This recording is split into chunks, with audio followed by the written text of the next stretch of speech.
我大概係十幾廿年前就因為牙周病，我導致我全口缺失。缺失之後就係戴活動式嘅假牙嘅，始終係好多唔方便。咁譬如有啲食物係完全係感受唔到，譬如你蘋果你都唔夠膽咬，魚都唔夠膽食，驚慘啲刺。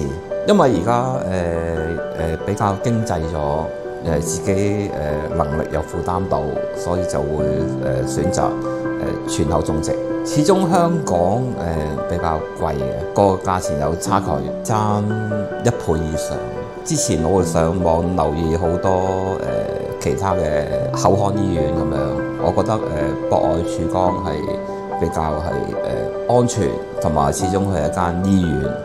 唔同坊間有啲係響商場開啊咁樣，啲醫生起碼會跟進到咯，唔同話出邊嗰啲。今日我體驗，下一次我都唔知係咪嗰個，所以我最後選擇係博愛曙光醫院。